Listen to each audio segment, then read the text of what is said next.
नमस्कार दोस्तों, कैसे हैं? उम्मीद है अच्छे होंगे। तो इस वीडियो में हम देखेंगे क्लास 10th का एनसीईआरटी सीरीज चल रहा है। ये अध्याय 3 आपका है। इससे पहले जो है केमिस्ट्री के चैप्टर 1 और 2 अपलोड हो चुके हैं वीडियो, और फिजिक्स के भी जितने चैप्टर हैं वो उसका भी वीडियो अपलोड हो चुका है। लिंक आपका उसका मिल जाएगा इसी के कमेंट सेक्शन में या फिर डिस्क्रिप्शन बॉक्स में, तो वहाँ से जाकर देख सकते हैं उसको। चलिए, इसमें हम लोग बात करेंगे धातु एवं अधातु का। तो मतलब metals and non metals.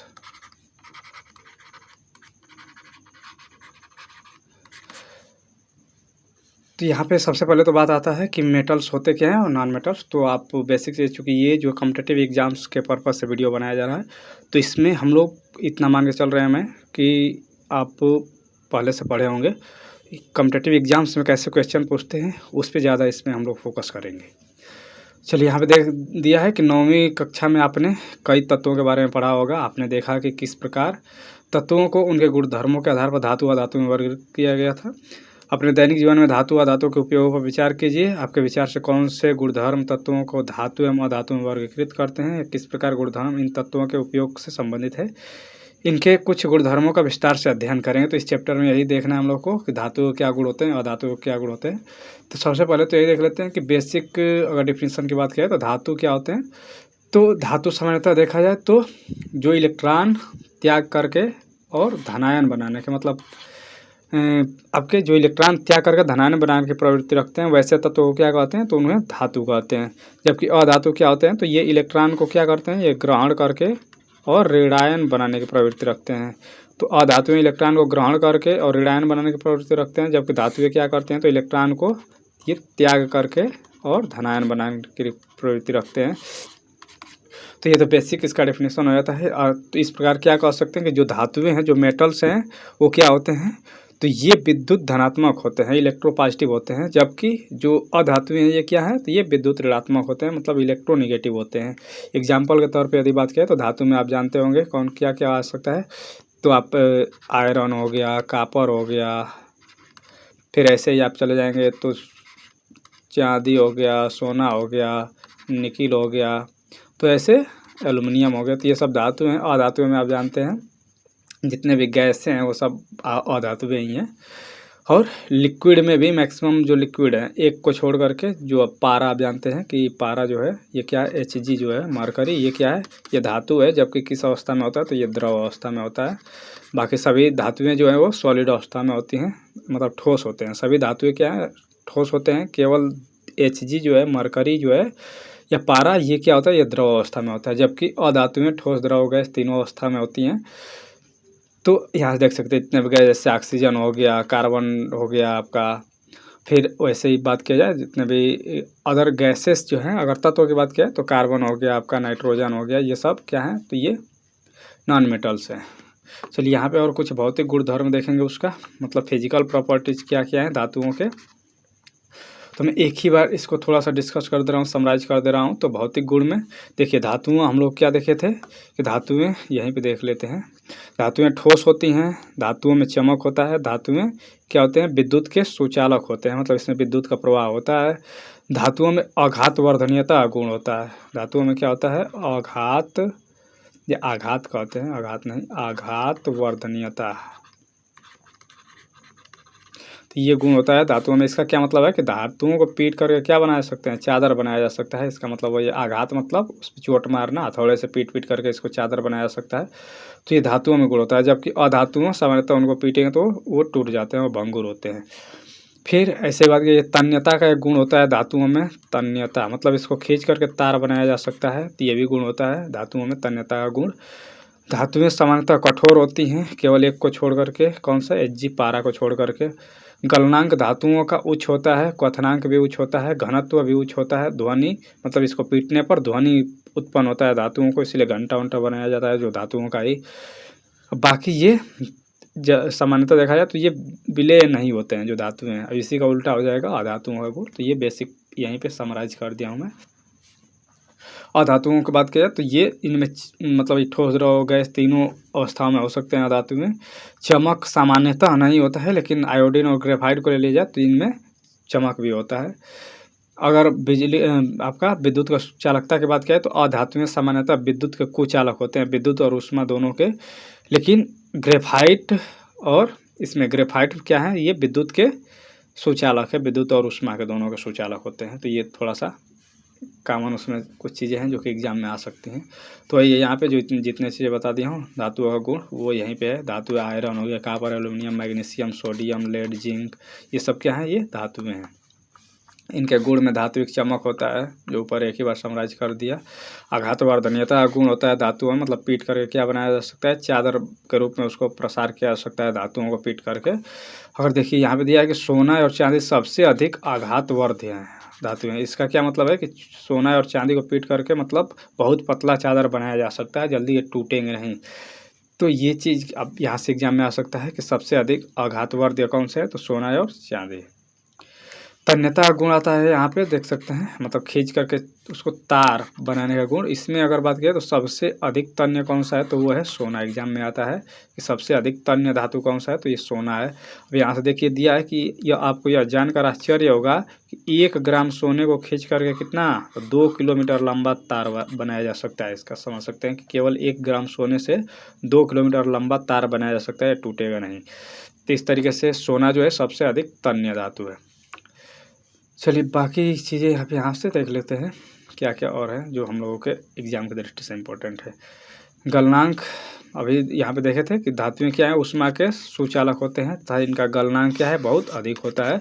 Silver, copper ऊष्मा के अच्छे क्या है, चालक हैं। तो ऊष्मा का यदि अच्छा चालक पूछा जाए तो कौन सा हो जाएगा, सिल्वर और कॉपर, ये ऊष्मा के अच्छे चालक हैं। इनकी तुलना में लेड, मरकरी जो है ऊष्मा के कुचालक है। एग्जाम में आया हुआ क्वेश्चन है कि निम्नलिखित में से कौन से ऊष्मा के कुचालक है, मतलब कौन से धातु, तो ये लेड और मरकरी। मरकरी मतलब वही Hg, पारा जो है ये क्या है, तो ये ऊष्मा के कुचालक होता है, मतलब ये ऊष्मा को प्रवाह नहीं होने देते हैं अपने अंदर। तो इस चीज़ को ध्यान दीजिएगा। सिल्वर और कॉपर जो है ऊष्मा के सबसे अच्छे चालक हैं, जबकि लेड और मरकरी जो है ऊष्मा के कुचालक हैं। चलिए अब क्या आ जाता है, ये ध्वनिक का मतलब ध्वनिक को सोनोरस भी कहा जाता है। तो सामान्य देखा जाता है कि जो धातुओं को पीटने पर उनमें से टंकार उत्पन्न होता है, मतलब ध्वनि उत्पन्न होता है तेजी से। इसलिए देख सकते हैं कि घंटी उंटी बनाने के लिए क्या करते हैं, तो धातुओं का यूज किया जाता है। और धातुओं का गुण यहाँ देख सकते हैं कि केवल ब्रोमीन को छोड़ करके बाकी जितने भी अधातु हैं वो, मतलब किसमें देखिए, ब्रोमीन जो है ये द्रव अवस्था में रहता है। बाकी जितने ब्रोमीन को अगर छोड़ दिया तो बाकी जो है जितने भी अधातु हैं या तो वो ठोस होंगे या फिर गैस होंगे। तो इस चीज़ को ध्यान दीजिएगा, एग्जाम में पूछता है। देखिए धातु में एक ही द्रव अवस्था में होता है, कौन सा, वो है Hg मतलब पारा। जबकि वैसे ही अधातु में कौन सा एक द्रव अवस्था में है, तो वो है ब्रोमीन। Br से इसको ऐसे दिखाते हैं, Br ब्रोमीन। तो इसको एकदम मतलब याद ही आपको करना पड़ेगा। धातुओं में कौन सा द्रव अवस्था में होता है, पारा, सामान्य ताप की बात किया जा रहा है। और अधातु में कौन सा द्रव अवस्था में होता है, तो ये ब्रोमीन होता है। ब्रोमीन द्रव का नाम सुने होंगे। बाकी इसको छोड़ दिया तो बाकी जितने भी अधातु हैं वो सब ठोस या फिर गैस अवस्था में होते हैं। चलिए अब हम लोग आ जाते हैं, यहाँ से देख सकते हैं, देखिए मरकरी को छोड़ करके यहाँ से थोड़ा सा ये जो जितने पॉइंट है थोड़े से इंपॉर्टेंट हो जाते हैं। ये कह रहा है कि मरकरी को छोड़ करके सारी धातुएं कमरे के ताप पर, मतलब रूम टेम्परेचर लगभग होता कितना है, तो 25-26 डिग्री के आसपास। तो 26 कहीं कहीं दिया रहेगा, कहीं कहीं 27 दिया रहेगा, तो लगभग इसी के आसपास, एकदम रटना नहीं है। 25 से 27 के बीच अगर है तो वो उसको रूम टेम्परेचर कहते हैं। देखिए वही है, मरकरी को छोड़ करके मतलब मरकरी मतलब Hg, पारा को छोड़ करके बाकी सभी धातुएं क्या हैं, कमरे के ताप पर ठोस अवस्था में पाई जाती हैं।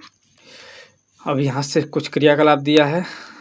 धातु का गलनांक अधिक होता है, लेकिन गैलियम और सीजियम का गलनांक बहुत कम होता है। तो आपसे एग्जाम में पूछेगा कि सामान्यतः देखा जाए तो धातुओं का गलनांक मतलब मेल्टिंग पॉइंट, जो कितने टेम्परेचर पे वो मेल्ट होगा, पिघलेगा, वो टेम्परेचर वो अधिक होता है, जबकि गैलियम और सीजियम का गलनांक बहुत कम होता है। तो इस चीज़ को आप ध्यान दीजिए। यहाँ पे दिया है, देखिए इसको केवल आप अपनी हथेली पर रख लेंगे तो जो आपका हथेली का टेम्परेचर है उसी पर ये क्या होगा, उसी पर ये पिघलने लगेगा, इतना कम इसका जो है मेल्टिंग पॉइंट होता है। आयोडीन अधातु होते हुए भी क्या है, चमकीला है। तो यहाँ से आपसे पूछ सकता है, अब क्योंकि अभी देखे थे कि अधातुएं सामान्यतः क्या होती हैं, तो ये चमकीली नहीं होती हैं, जबकि आयोडीन हो गया और ग्रेफाइट हो गया, ये चमकीले होते हैं। कार्बन ऐसी अधातु है जो विभिन्न रूपों में विद्यमान रहती है। प्रत्येक रूप को क्या कहते हैं, तो अपर रूप कहते हैं, एलोट्रॉप्स इसको इंग्लिश में कहा जाता है। तो आप देखेंगे कार्बन के बहुत से अपर रूप होते हैं, बहुत से एलोट्रॉप्स होते हैं, जैसे आप ग्रेफाइट हो गया, कोयला का अलग अलग रूप है वो कार्बन का, ये हीरा हो गया, ये सब क्या है, ये सब कार्बन के ही अपर रूप है। मतलब ये कार्बन से मिलकर बने हैं, चाहे आप हीरा हो गया चाहे ग्रेफाइट हो गया। ग्रेफाइट क्या है, एक अधातु है जो कि विद्युत का सुचालक है, विद्युत और उसका टेम्परेचर दोनों का ये क्या है, तो ये सुचालक है। किसका किसका, तो विद्युत का भी और ऊष्मा का भी। तो इसको ध्यान दीजिएगा, केवल यही अधातु है जो कि क्या है, तो विद्युत का सुचालक है। धातु में ये भी क्या है, कार्बन का यदि केवल पूछे तो कार्बन वो विद्युत का कुचालक हो जाएगा, लेकिन कार्बन का जो रूप ये ग्रेफाइट है ये केवल विद्युत का सुचालक है। क्यों होता है, तो उसको भी अभी इसी में डिस्कस कर लेंगे, या जो नेक्स्ट इसका आपका आएगा जो कार्बन और उसके यौगिक, तो उस वाले चैप्टर में इसको डिस्कस कर लेंगे क्यों ये विद्युत का सुचालक होता है। चलिए, क्षारीय धातु को दिया, लिथियम, सोडियम, पोटेशियम, ये इतनी मुलायम होती हैं कि इनको चाकू से काटा जा सकता है। तो एग्जाम में पूछता है 3 निम्नलिखित में से कौन सी धातु हैं जिनको चाकू से काटा जा सकता है। तो लिथियम हो गया, सोडियम हो गया, पोटेशियम हो गया। तो इनमें सामान्यतः नाम आपको दिया रहता है एग्जाम में, सोडियम या फिर पोटेशियम का नाम दिया रहता है। इनको चाकू से भी काटा जा सकता है, ये इतने नरम होते हैं, मतलब इनका घनत्व तो काफ़ी कम और गलनांक दोनों काफ़ी कम होता है। चलिए, अब आ जाते हैं हम लोग नीचे कुछ इसके रासायनिक गुण, वो तो सब फिजिकल प्रॉपर्टी था। यहाँ पे कुछ क्वेश्चंस भी दिए हैं, इसी को देख लेते हैं। क्या कह रहा है कि ऐसी धातु का उदाहरण दीजिए जो कमरे के ताप पर क्या हो, द्रव हो। तो कमरे के ताप पर कौन सी धातु द्रव होती है, तो ये Hg मतलब मरकरी या पारा जिसको कहते हैं। चाकू से आसानी से काटा जा सकता है किसको किसको, पोटेशियम हो गया, सोडियम हो गया, तो इनको क्या कह सकते हैं, या फिर लिथियम हो गया, तो ये चाकू से आसानी से काटे जा सकते हैं। ऊष्मा का सबसे अच्छा चालक कौन सा है, तो धातुओं की बात करें तो अभी ऊपर देखे थे किसका किसका, आपका जो Ag हो गया मतलब चांदी हो गया, ये क्या है, ऊष्मा का अच्छा चालक है। ऊष्मा का कुचालक कौन सा, अभी देखे थे पारा जो था, Hg जो था, ये ऊष्मा का कुचालक था। तो ऐसे आप देख सकते हैं। चलिए, रासायनिक गुणधर्म की बात किया जाए तो यहाँ से आप देख सकते हैं चालू हो जाता है कि वायु, धातुओं को वायु में दहन करने से क्या होता है, मतलब कोई मेटल है उसको वायु में जलाएंगे, दहन करने का मतलब उसको बर्न करना, जलाएंगे, तो क्या होगा वो आपको दिखाना। तो यहाँ से हम लोग देखे थे, देखिए जो पहला चैप्टर में था उसमें भी देखे थे कि मैग्नीशियम का जो रिबन जलाते हैं तो क्या होता है, तो चमकदार श्वेत ज्वाला के साथ वो जल रहा था, लेकिन सभी धातुएं ऐसे जलते नहीं हैं।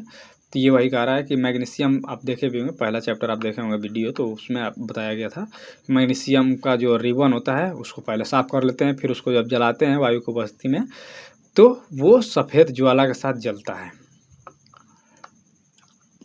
यहाँ से देख सकते हैं लगभग सभी धातुएं ऑक्सीजन के साथ मिलकर संगत धातु का ऑक्साइड बनाती है। मतलब जितने भी जो धातुएं हैं वो क्या करते हैं, तो ऑक्सीजन के साथ मिल करके और धातु का ऑक्साइड बनाते हैं। इसी को ऑक्सीकरण भी कहा जाता है। ऑक्सीजन का जुड़ना आपको पता है ऑक्सीकरण होता है, ऑक्सीडेशन। तो सामान्यतः देखा जाता है कि जितने भी धातुएं हैं वो ऑक्सीजन के साथ मिल करके और धातु ऑक्साइड बनाते हैं। अब देखिए यहाँ पे उदाहरण के लिए दिया है कि कापर जो है इसको वायु की उपस्थिति में गर्म जब कर देंगे तो ये ऑक्सीजन के साथ मिलकर के काले रंग का हो जाता है। वो काले रंग का आपसे पदार्थ पूछ सकता है एग्जाम में कि वो पदार्थ क्या है, तो वो होता है कापर ऑक्साइड। क्यों, अब एग्जाम में कैसे देगा, तो ये कहेगा कि कापर को वायु की उपस्थिति में गर्म किया जाता है तो ये ऑक्सीजन से मिल करके एक काले रंग का पदार्थ निर्माण करता है। वो काले रंग का पदार्थ क्या है, तो वो कापर ऑक्साइड हो जाता है। उसका एग्जाम्पल यहाँ पे देखिए, दूसरा एग्जाम्पल दिया है, एल्यूमिनियम का ऑक्सीजन के साथ में क्या करा रहे हैं, जब रिएक्शन हो रहा है तो ये एल्यूमिनियम ऑक्साइड का निर्माण हो रहा है। मतलब देख यहाँ पे ऊपर देखे थे कि जितने धातुएं हैं वो ऑक्सीजन से क्रिया करके ऑक्साइड का निर्माण कर देती हैं। अब देखिए यहाँ पे कुछ चीज़ यहाँ पे दिया हुआ है कि कुछ धातुएं ऐसे होते हैं जो कि जो अम्ल और क्षारक दोनों के साथ अभिक्रिया करते हैं। ये एग्जाम में आया हुआ क्वेश्चन है कि कुछ धातुएं ऐसी होती हैं, ये धातु के ऑक्साइड, धातुएं नहीं, धातु के ऑक्साइड ऐसे होते हैं जो अम्ल और क्षारक दोनों के साथ अभिक्रिया करके लवण तथा जल प्रदान करते हैं।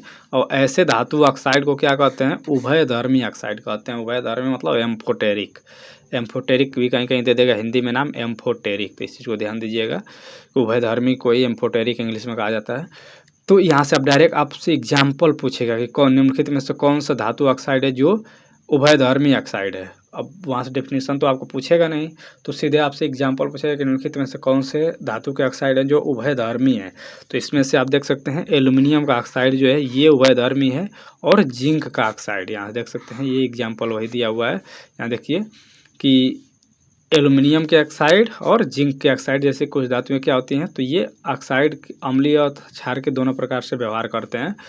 तो आपसे एग्जाम्पल दोनों आया हुआ क्वेश्चन है। एल्यूमिनियम तो काफ़ी बार रिपीट होता है, एल्यूमिनियम ऑक्साइड, लेकिन बीपीएससी अगर बात किया जाए टीचर एग्जाम में तो ये जिंक ऑक्साइड का भी क्वेश्चन आया हुआ है। तो यहाँ दोनों को आपको ध्यान देना है। जिंक ऑक्साइड एक तो एग्जाम्पल हो गया और एक एल्यूमिनियम ऑक्साइड, दोनों क्या है, ये उभयधर्मी ऑक्साइड है। उभयधर्मी का क्या मतलब होता है कि ये अम्ल और क्षारक दोनों के साथ अभिक्रिया करके लवण तथा जल बनाते हैं। चलिए अब हम लोग आ जाते हैं यहाँ पे कुछ, चलिए धातु में दिया हुआ है कि कुछ धातु के ऑक्साइड का आप जल के साथ रिएक्शन कराना है तो क्या बनेगा, तो वो उसका हाइड्रोक्साइड बनेगा। जो भी धातु लिए रहेंगे उसका हाइड्रोक्साइड बनेगा। तो हम लोग को रिएक्शन तो आएगा नहीं एग्जाम में, हम लोग को जो आएगा उसके हिसाब से पढ़ते हैं। चलिए एक प्रोसेस आता है एनोडीकरण, मतलब एनोडाइजेशन। तो ये प्रोसेस डायरेक्ट आपसे एग्जाम में पूछ लेगा। अब एग्जाम में डेफिनेशन लिखने के लिए नहीं है कि वहाँ पर दे देगा कि एनोडीकरण में क्या होता है। तो ये एल्युमिनियम पर मोटी ऑक्साइड की परत जमाने की प्रक्रिया को क्या कहा जाता है, एनोडीकरण कहा जाता है। यहाँ ध्यान से देख सकते हैं ये एल्युमिनियम की परत पर किसका, मोटी ऑक्साइड, ऑक्साइड मतलब ऑक्सीजन का परत जमाने का जो प्रक्रिया, इसी को क्या कहा जाता है, तो ये एनोडीकरण कहा जाता है। एक और आता है टर्म, वो होता है गैल्वेनाइजेशन, मतलब यसद लेपन, यसद लेपन। तो इससे कन्फ्यूजन ना होइएगा। यसद लेपन क्या होता है, ये जिंक का कोटिंग किया जाता है, जिंक मतलब Zn। तो जिंक का जब कोटिंग किया जाता है तब उसको आते हैं यसद लेपन, मतलब गैल्वेनाइजेशन इसको इंग्लिश में कहा जाता है।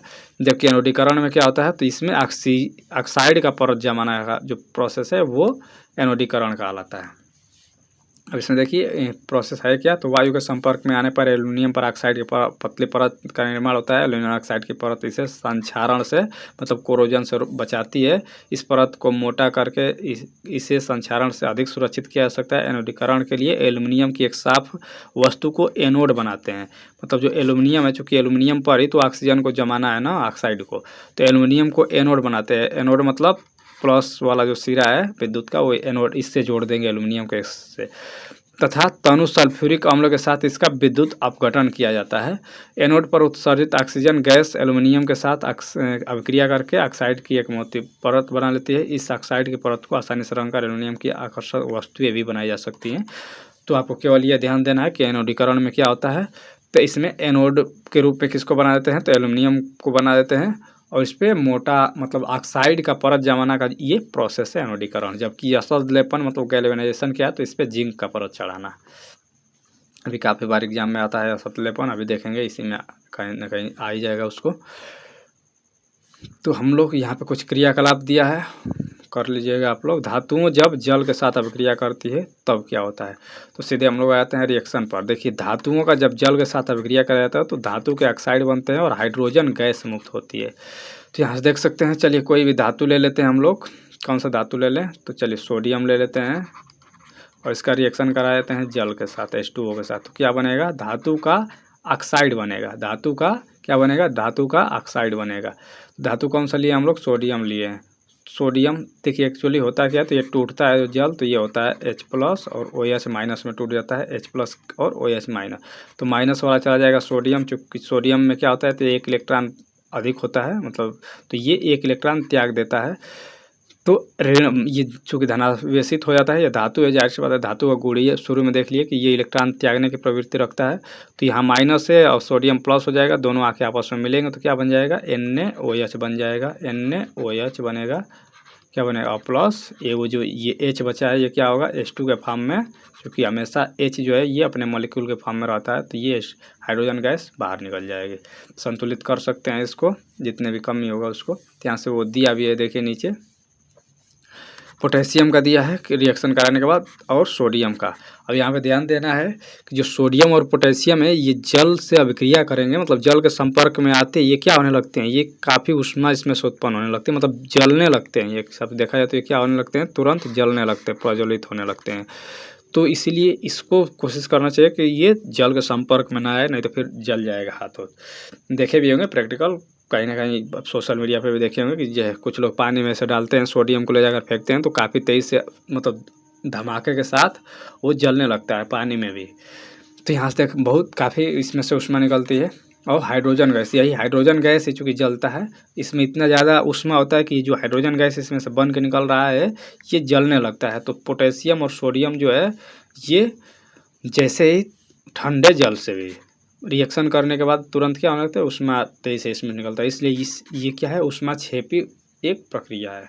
इस चीज़ को ध्यान दीजिएगा। सोडियम और पोटेशियम काफ़ी खतरनाक होते हैं। अब आता है कैल्शियम। अब देखिए ये सीरियल नंबर से सोडियम पोटेशियम, मतलब पोटेशियम सोडियम कैल्शियम, इसको अभिक्रियाशीलता श्रेणी आप देखेंगे पहला चैप्टर में मैं बताया था, यहाँ पर भी नीचे दिया होगा, उसको मैं पहले दिखाई दूँ। यहाँ पे देख सकते हैं ये इस वाले श्रेणी को आपको याद रखना पड़ेगा, चाहे पहला चैप्टर पढ़िए, चाहे ये पढ़िए, चाहे इसके आगे पढ़िए। जहाँ भी आपको डिस्प्लेसमेंट रिएक्शन मिलेगा, विस्थापन अभिक्रिया, वहाँ पर इसका आवश्यकता पड़ेगा ही। तो ये यहीं पे मैं शुरू में यहीं पे थोड़ा सा इसको डिस्कस कर ले रहा हूँ, फिर ऊपर चलता हूँ। देखिए पोटेशियम हो गया, सोडियम हो गया, ये ठंडे जल के साथ भी काफ़ी तेज़ी से अभिक्रिया करते हैं। और नीचे वाले जो हैं ये गर्म जल के साथ अभिक्रिया करते हैं। लेकिन ये जो कैल्शियम है ये अभिक्रिया तो करता है, देखिए ये तो जलने लगते हैं पोटेशियम और सोडियम, जबकि कैल्शियम जो है ये बर्न नहीं होता है, मतलब इसमें से इतना ऊष्मा नहीं हो पाता है कि ये हाइड्रोजन को जला सके। तो केवल जलने का काम कौन करता है, तो पोटेशियम और सोडियम, ये मतलब आग पकड़ लेते हैं। ये काफ़ी अधिक अभिक्रियाशील है जितने भी ऊपर हैं, और इससे जैसे जैसे नीचे जाएंगे ये कम अभिक्रियाशील होते जाएंगे। तो इस चीज़ को थोड़ा सा, इस श्रेणी को, इसको सक्रियता श्रेणी कहते हैं, रिएक्टिव सीरीज। चलिए हम लोग आ जाते हैं, वही वाला यहाँ पे दिया है सीरियल नंबर से कि जैसे जैसे ऊपर से नीचे जाते जा रहे हैं। तो कहाँ गए हो, नीचे था ना, ऊपर ही था, एल्युमिनियम, हाँ यहाँ पे था। पोटेशियम सोडियम तो काफ़ी तेज़ी से जलेंगे। अब देखिए यहाँ से आगे हम लोग कैल्शियम का, जल के साथ कैल्शियम की अभिक्रिया थोड़ी धीमी होती है। ऊपर वाला तो काफ़ी तेज़ था, लेकिन ये थोड़ी सी धीमी होती है। यहाँ उत्सर्जित ऊष्मा हाइड्रोजन को प्रज्वलित होने के लिए पर्याप्त नहीं है, मतलब यहाँ पे जो ये हाइड्रोजन निकल रहा है और जो ऊष्मा निकलेगी इस हाइड्रोजन को नहीं जला पाएगी। तो जलाने का काम कौन कौन करेगा, पोटेशियम और सोडियम, यही केवल आग पकड़ेंगे। चलिए अब आता है नीचे, उसके नीचे वाला मैग्नीशियम। अभिक्रियाशीलता श्रेणी का ही ऊपर से नीचे आ रहे हैं। मैग्नीशियम क्या है, तो शीतल जल के साथ अभिक्रिया नहीं करता है, इस चीज़ को ध्यान दीजिएगा। ठंडे जल के साथ अभिक्रिया कौन करता है, पोटेशियम सोडियम, कैल्शियम भी करता है, लेकिन कैल्शियम जो है हाइड्रोजन को जला नहीं पाता है। जब अब मैग्नीशियम जब आता है तो इस ठंडे जल के साथ अभिक्रिया करता ही नहीं है, परंतु ये गर्म के साथ अभिक्रिया करता है। गर्म जल के साथ ये अभिक्रिया करेगा कौन, मैग्नीशियम, और हाइड्रोजन गैस निकालेगा। जितने भी धातु हैं आप देख सकते हैं जल के साथ अभिक्रिया करके और क्या कर रहे हैं, हाइड्रोजन गैस निकाल रहे हैं। लेकिन किसी किसी में नहीं निकलेगा, वो भी देखेंगे इसी में। अब आता है एल्युमिनियम, आयरन और जिंक। ये धातुएं न तो शीतल जल के साथ अभिक्रिया करती हैं और ना ही गर्म जल के साथ, ये भाप के साथ अभिक्रिया करती हैं, इसको ध्यान दीजिएगा। जैसे से नीचे आ रहे हैं, ऊपर वाले शीतल जल मतलब ठंडे जल के साथ भी अभिक्रिया कर रहे थे ये तीनों। मैग्नीशियम गर्म जल के साथ, एल्युमिनियम, आयरन और जिंक ये भाप के साथ अभिक्रिया करते हैं। जल और मतलब ये ना तो गर्म और ना ही ठंडे जल के साथ, केवल भाप के साथ अभिक्रिया करेंगे और धातु ऑक्साइड बनाएंगे और हाइड्रोजन गैस मुक्त करेंगे। चलिए लेड, कापर, सिल्वर, गोल्ड ये निम्न अभिक्रियाशील तत्व हैं। ये क्या करते हैं, तो ये जल के साथ, ना तो भाप के साथ ना जल के साथ अभिक्रिया ये करते ही नहीं है। तो इस चीज़ को ध्यान दीजिएगा। क्या होता है जब धातुएं अम्लों के साथ अभिक्रिया करते हैं। अब तो देख लिए जल के साथ अभिक्रिया देख लिया, अब यदि अम्ल के साथ अभिक्रिया देखेंगे तो धातुएं अम्ल के साथ अभिक्रिया करके हाइड्रोजन गैस विस्थापित करती हैं। पहला चैप्टर में भी देखे थे कि धातु जो है अम्ल के साथ, तनु अम्ल के साथ अभिक्रिया करके क्या करते हैं, तो ये एक तो लवण बनाएंगे और हाइड्रोजन गैस मुक्त करते हैं। अब आ जाते हैं हम लोग नीचे,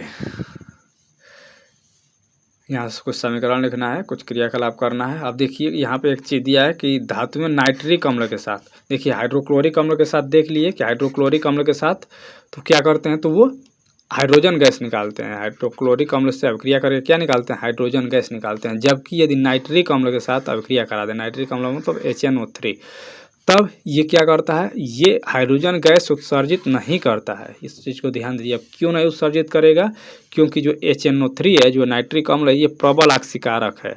ये जो हाइड्रोजन गैस उत्पन्न तो होता है शुरुआत में, लेकिन इस हाइड्रोजन गैस को ये ऑक्सीकृत करके और जल में बदल देता है। जैसे हाइड्रोजन जो ये निकला, लेकिन इसको क्या कर देता है, ये ऑक्सीकृत कर देता है, इसी में ऑक्सीजन जोड़ देता है। ऑक्सीकृत मतलब इसी में ऑक्सीजन जोड़ देगा और ये क्या बन जाएगा, तो जल बन जाता है। इसलिए इसमें से हाइड्रोजन गैस मुक्त नहीं होती है। तो ये चीज़ें आप देख सकते हैं यहाँ देखिए। लेकिन मैग्नीशियम जो है और मैग्नीज है, ये तनु अति तनु HNO3 के साथ क्या करते हैं, तो ये हाइड्रोजन गैस मुक्त करते हैं।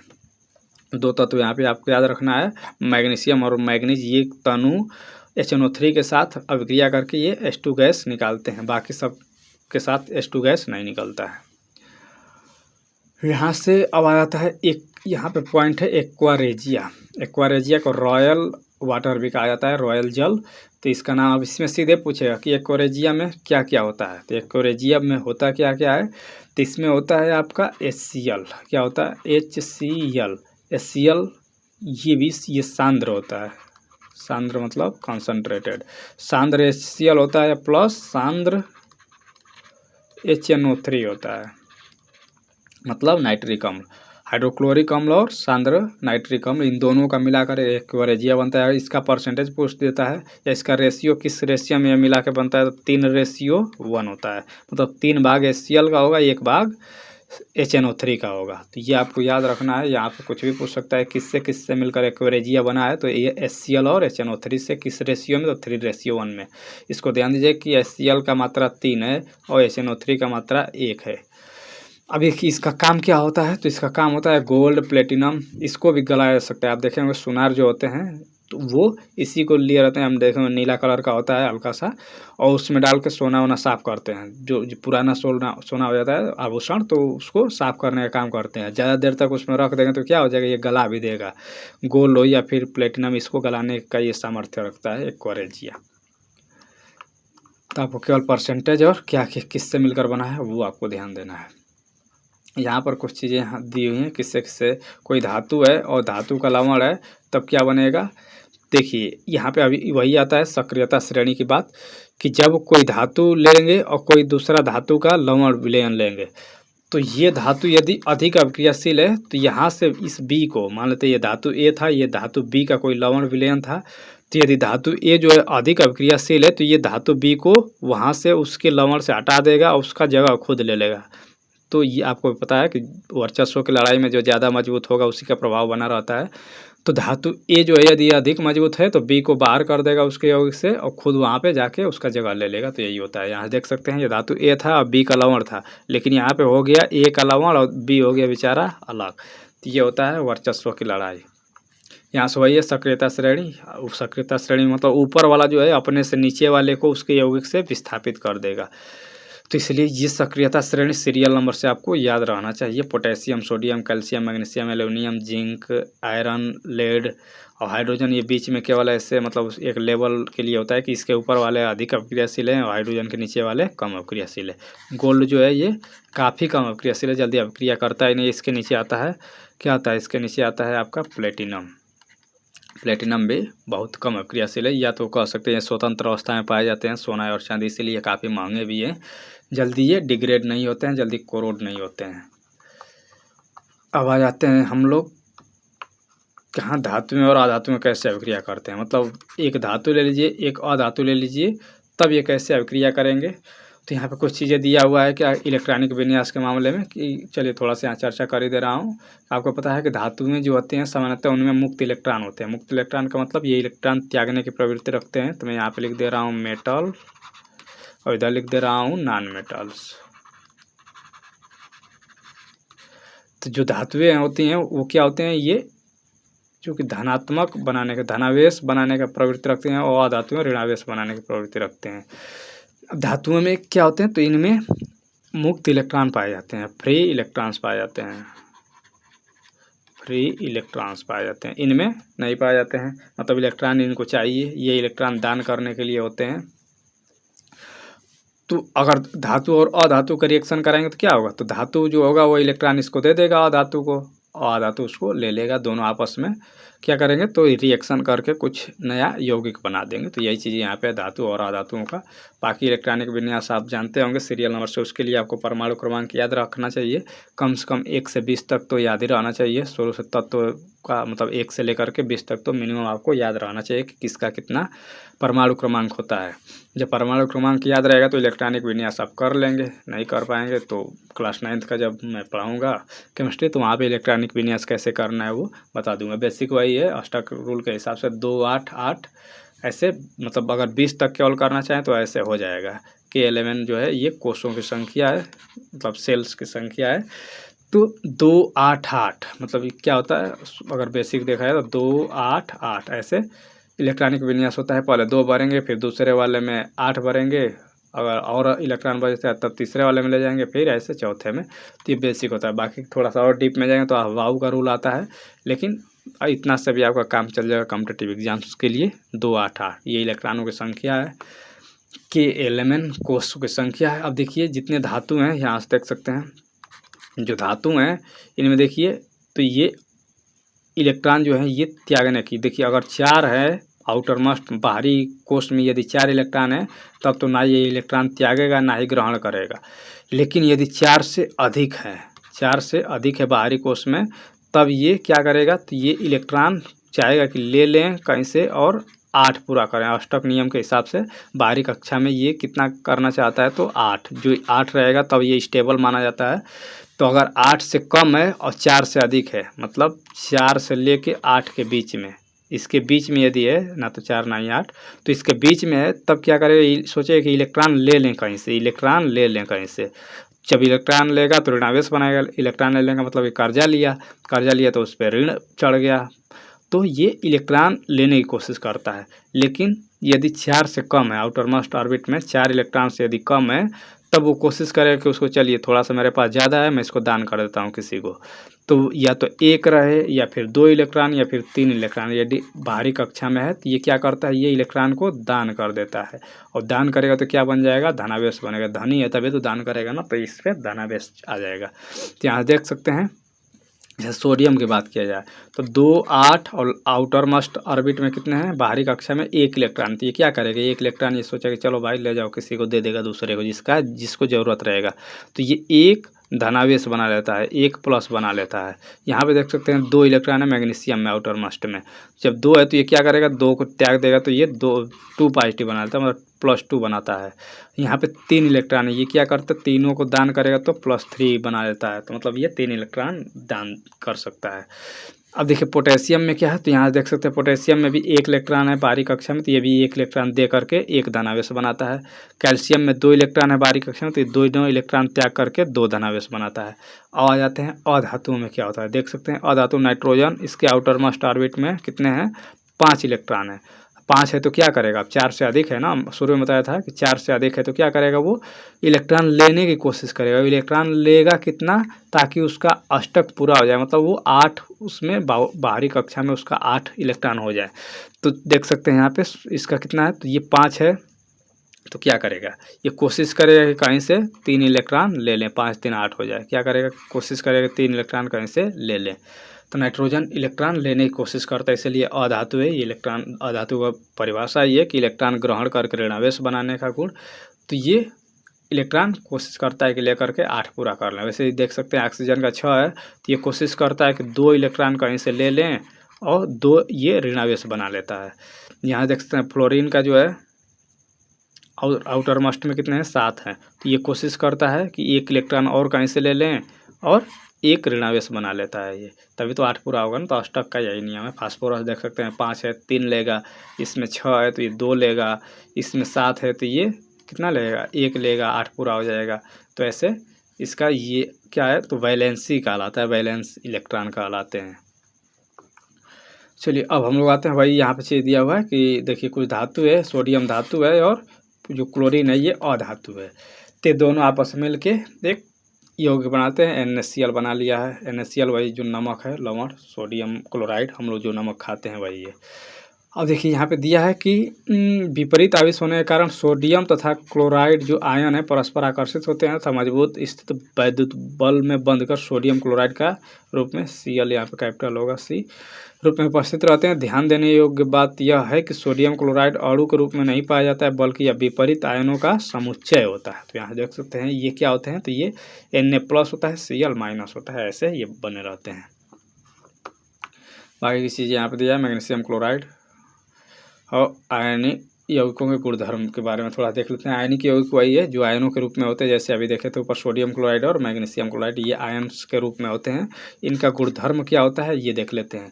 तो सामान्यतः जो आयन के रूप में होते हैं ये काफ़ी, अगर इसको मतलब इस पर चोट मारेगा तो ये टूट जाते हैं, काफ़ी अगर कहें तो भंगुर होते हैं। जैसे आप नमक को देखिए, नमक आप देखे होंगे बड़े बड़े रोड़ा के टाइप का होता है, मतलब बड़े बड़े, तो उसको जब चोट मारेगा तो क्या होगा, वो टूट करके ऐसे बिखर जाएगा। तो सामान्यतः ये आयनिक जो यौगिक है उनका गुण होता है।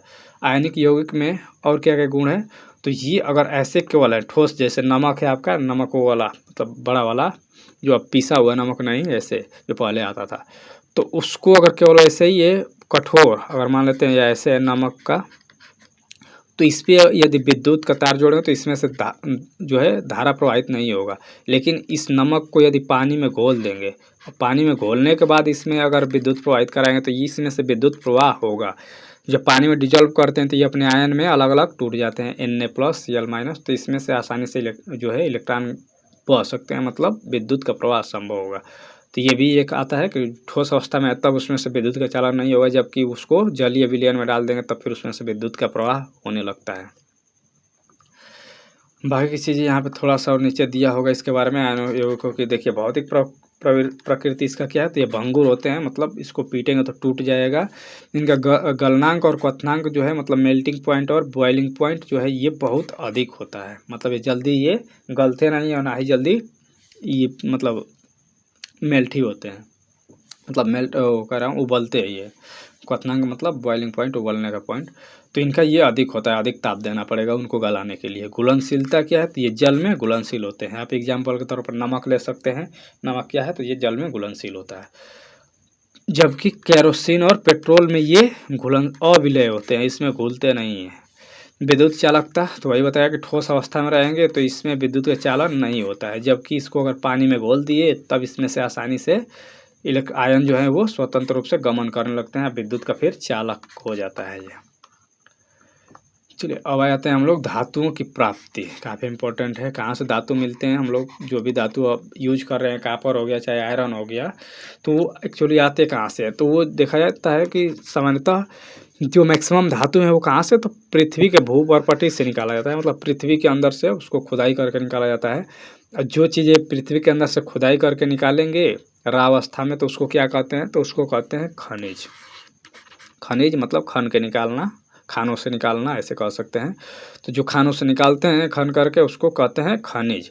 लेकिन इसी खनिज में जिस खनिज में मतलब धातु ज़्यादा मात्रा में होते हैं, जहाँ से हम लोग उसको निष्कर्षण करेंगे कुछ उससे हम लोगों को लाभ होगा, मतलब खर्चा कम रहे लाभ ज़्यादा रहे, तो उसे कहते हैं अयस्क। तो अयस्क क्या होते हैं, अयस्क को इंग्लिश में ओर कहा जाता है, ओर। तो अयस्क होते क्या हैं, तो अयस्क एक तरह से देखा है तो ये खनिज ही है। मतलब अयस्क जो है, मैं अगर इसको मैं वैसे डायग्राम में बनाऊं तो ये मान लेते हैं कि ये है पूरा खनिज, ये क्या है खनिज, और खनिज का छोटा सा पार्ट क्या है, ये है अयस्क। तो ऐसे है, इसका सबसेट कह सकते हैं। मतलब अयस्क क्या है, एक खनिज ही है, जबकि अयस्कों में क्या होता है, तो ज़्यादा मात्रा में धातुएं होते हैं, मतलब इससे धातु का निष्कर्षण क्या होता है, तो इससे मतलब लाभकारी होता है, खर्चा कम लगेगा, प्रॉफिट ज़्यादा होगा। अब ये नहीं कि कहीं पता चला कि आप खुदाई कर रहे हैं और लगा दिए उसमें 10 करोड़ और प्रॉफिट हुआ केवल 2 करोड़ का, तब ये क्या होगा, तब तो कोई फ़ायदा ही नहीं हुआ। तो वैसे जो वहाँ से जो और वो था खनिज था उसको हम अयस्क नहीं कहेंगे, तो इसी को ध्यान दीजिए। जहाँ से कुछ हम लोगों को लाभ हो तो वैसे जो खनिज हैं उन्हीं को अयस्क कहा जाता है, और कहा जाता है। सामान्यतः जो धातुओं की प्राप्ति है वो किससे करते हैं, तो वो अयस्कों से ही किया जाता है। अयस्क में आप लेकिन निकालेंगे मान लीजिए कि भूपर्पटी से, तो उसके साथ क्या रहेंगे, बहुत से अशुद्धियाँ भी रहेंगी, बालू मिट्टी धूल कण बहुत सी चीज़ें हैं। तो जो अशुद्धियाँ उनको हटाना पड़ेगा, तो उसी को धातुओं को क्या कहते हैं, धातुओं का निष्कर्षण या फिर कह सकते हैं धातुओं का शोधन अलग अलग प्रोसेस के जरिए किया जाता है। सबसे पहले जो उसमें अधातुएं जो अशुद्धियाँ हैं, अशुद्धियाँ किसके, बालू हो गया मिट्टी धूल कण, तो जो उन अशुद्धियों को बालू धूल वाले अशुद्धियों को क्या कहा जाता है, उनको गैंग कहा जाता है, गैंग। गैंग या अधात्री कहते हैं, मैट्रिक्स भी कहा जाता है, अधात्री या फिर गैंग। चलिए यहाँ पे दिया हुआ है कि कुछ धातुएं जो है स्वतंत्र अवस्था में पाई जाती हैं, जैसे गोल्ड हो गया आपका, सिल्वर हो गया, प्लेटिनम हो गया, कापर। शुरू में ही बताया था कि जो नीचे वाले हैं, अब क्रियाशीलता श्रेणी में जो नीचे वाले तत्व थे वो क्या थे, वो स्वतंत्र अवस्था में पाए जाते हैं, क्योंकि जल्दी क्रिया ही नहीं करते हैं, तो सामान्यतः देखा जाता है कि वो स्वतंत्र अवस्था में मिल जाते हैं। वैसे ही कम उनको मतलब उन पे शोधन में कम खर्चा लगता है, आसानी से उसका निष्कर्षण हो जाता है। जबकि कुछ जो हैं जैसे कापर हो गया, सिल्वर हो गया, ये अपने सल्फाइड और ऑक्साइड के अयस्क के रूप में भी संयुक्त अवस्था में पाए जाते हैं। अब सल्फाइड भी उसमें होगा या फिर ऑक्साइड होगा, तो फिर उसको क्या करना पड़ेगा, उसका शोधन करना पड़ेगा अलग अलग विधियों से। चलिए यहाँ पे दिया है कि सक्रियता श्रेणी में सबसे ऊपर के जो धातु हैं जैसे potassium, sodium, calcium, magnesium, aluminium, ये अधिक अभिक्रियाशील होती हैं। ये कभी भी स्वतंत्र रूप में नहीं पाई जाती हैं। क्यों? क्योंकि क्रिया कर लेंगे किसी न किसी से, तब फिर वो कैसे स्वतंत्र अवस्था में होंगे। इसलिए इनको मतलब निष्कर्षण के लिए कई ठो विधियों का मतलब प्रयोग करना पड़ता है। सक्रियता श्रेणी के मध्य की धातुएं जैसे जिंक, आयरन, लेड, ये जो है ये अभिक्रियाशीलता इनकी जो है मध्यम होती है। भूपर्पटी में ये मुख्यतः ऑक्साइड या सल्फाइड या फिर कार्बोनेट के रूप में पाए जाते हैं।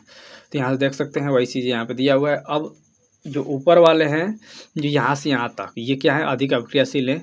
इनका निष्कर्षण कैसे किया जाता है? तो इनका निष्कर्षण मतलब कहाँ से प्राप्त करें, कैसे प्राप्त करें, कैसे शोधन करें, तो ये विद्युत अपघटन मेथड लगाते हैं इसमें।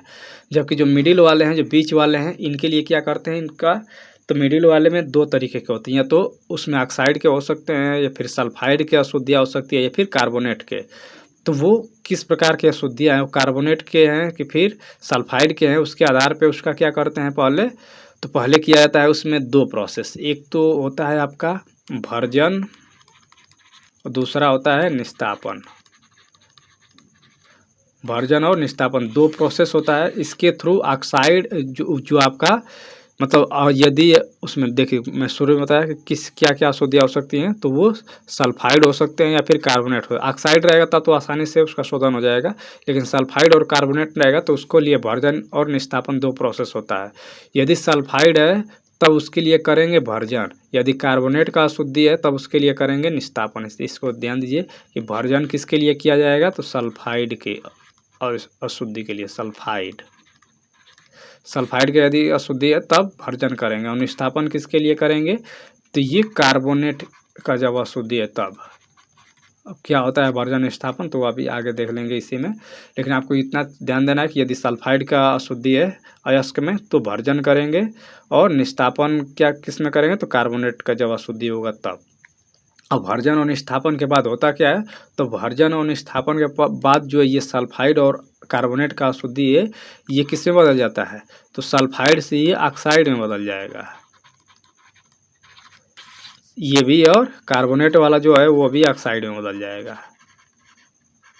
अब ऑक्साइड में बदल जाएगा तो ऑक्साइड से आसानी से उसका शोधन किया जा सकता है। ऑक्साइड है मतलब ऑक्सीजन का केवल अशुद्धि है, तो ऑक्सीजन है तो उसमें से ऑक्सीजन निकाल देंगे। ऑक्सीजन निकालने का प्रोसेस को क्या कहते हैं, तो अपचयन कहलाता है। मतलब ऑक्सीजन को निकालना है तो अपचयन होता है ना, तो फिर इसका अपचयन करके कार्बन के उपयोग से आसानी से धातु प्राप्त कर लिया जाता है। अब देखिए नीचे वाले जो हैं ये कम अक्रियाशील है, तो ये प्रकृति में स्वतंत्र रूप से भी पाए जाते हैं।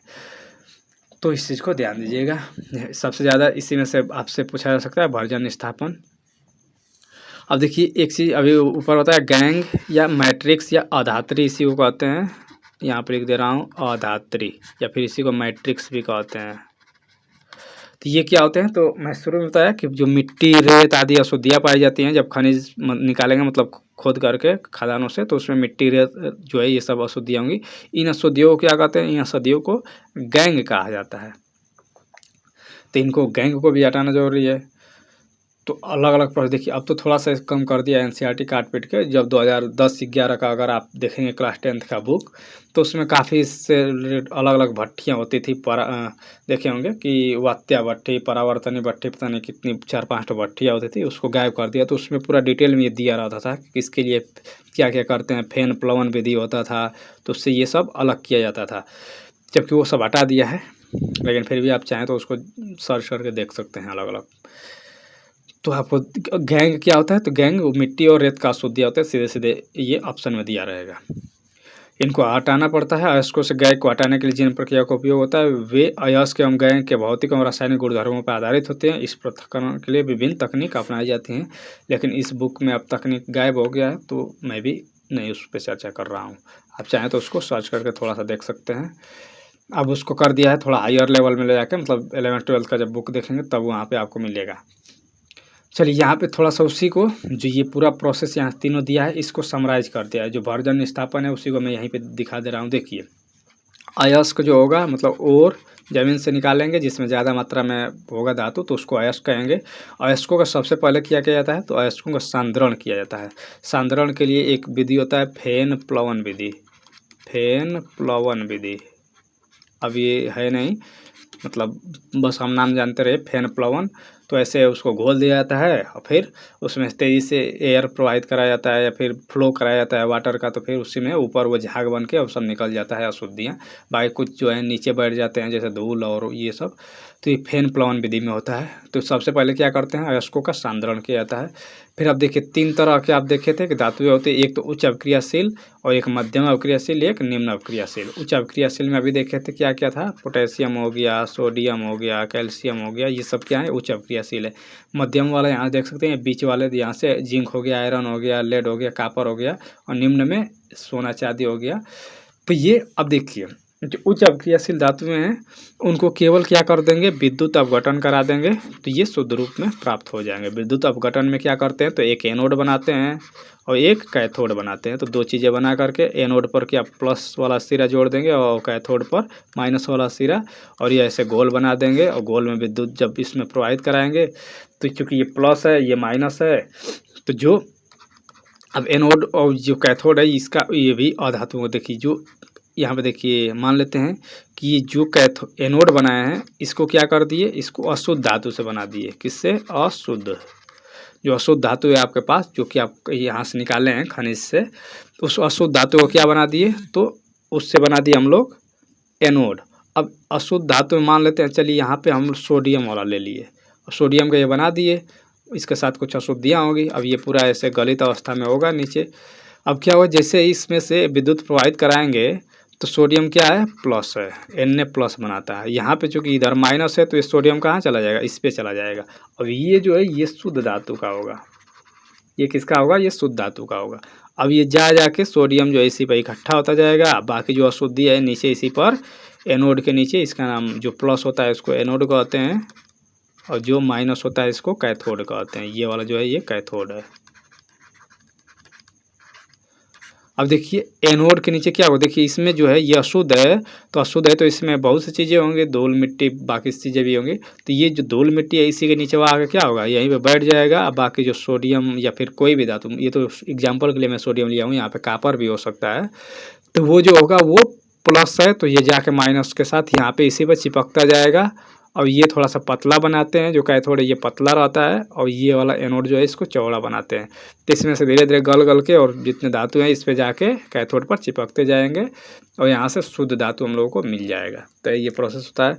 अब नीचे यहाँ पे कुछ अशुद्धियाँ जो ऊपर था मिट्टी धूल वाला, तो ये यहीं पे इकट्ठा हो जाते हैं नीचे। इस अशुद्धि को क्या कहते हैं, एनोड पंख कहा जाता है। क्या कहा जाता है, एनोड पंख। पंख मतलब वही पाँख, आप गांव में जो कहते हैं ना कि पाँख, पाँख ही लग गया, तो यहाँ पे भी वही है एनोड की, चूँकि एनोड के नीचे है इसलिए इसका नाम क्या है, एनोड पंख है, एनोड पाँख कह सकते हैं। अब आते हैं हम लोग मध्यम अवक्रियाशील धातु में। इनके लिए मैं बताया कि इसमें आपको कार्बोनेट का अयस्क हो सकता है या फिर सल्फाइड का अयस्क। जब कार्बोनेट का अयस्क होगा तो इसको करेंगे निस्तापन, और निस्तापन के बाद क्या बन जाएगा, तो ये ऑक्साइड बन जाएगा। अभी मैं ऊपर बताया कि ऑक्साइड को फिर आसानी से उसका अपचयन कर देंगे, ऑक्सीजन गायब हो जाएगा तो धातु मिल जाएगा। लेकिन निस्तापन होता क्या है और भर्जन होता क्या है, तो देखिए निस्तापन और भर्जन के लिए यहीं पे दिया होगा, ऊपर तो नहीं दिया, नीचे दिया होगा, चलिए मैं बता ही देता हूँ। देखिए दोनों में चाहे आपका कार्बोनेट अयस्क हो चाहे सल्फाइड अयस्क हो, दोनों में क्या करते हैं, तो निस्तापन में होता है कि सीमित वायु की उपस्थिति में। निस्तापन में क्या होता है, तो वायु की सीमित मात्रा में, यहाँ पर मैं लिख देता हूँ वायु की सीमित मात्रा, सीमित मात्रा क्या करते हैं, तो इसको गर्म किया जाता है। क्या करते हैं, इसको हीट दिया जाता है। हीट देंगे तब इस किस में बदल जाएगा, कार्बोनेट अयस्क जो है वो ऑक्साइड में बदल जाएगा। भर्जन में क्या होता है, तो वायु की प्रचुर मात्रा में, यहाँ पे वायु की प्रचुर मात्रा होती है, यहाँ पे सीमित मात्रा होती है। निस्तापन में सीमित मात्रा में और भर्जन में वायु का प्रचुर मात्रा होता है। वायु की प्रचुर मात्रा में क्या करते हैं, तो उसको हीट देते हैं। गर्म करने को ऐसे त्रिभुज बना दिए तो इसका मतलब है कि उसको हीट दे रहे हैं, यहाँ भी वही करेंगे। तो अंतर केवल इतना ही है कि कार्बोनेट अयस्क में निस्तापन में क्या होता है, वायु की सीमित मात्रा होता है, और भर्जन में क्या होता है, तो ये वायु का प्रचुर मात्रा होता है, यहाँ पे पर्याप्त मात्रा में वायु होता है।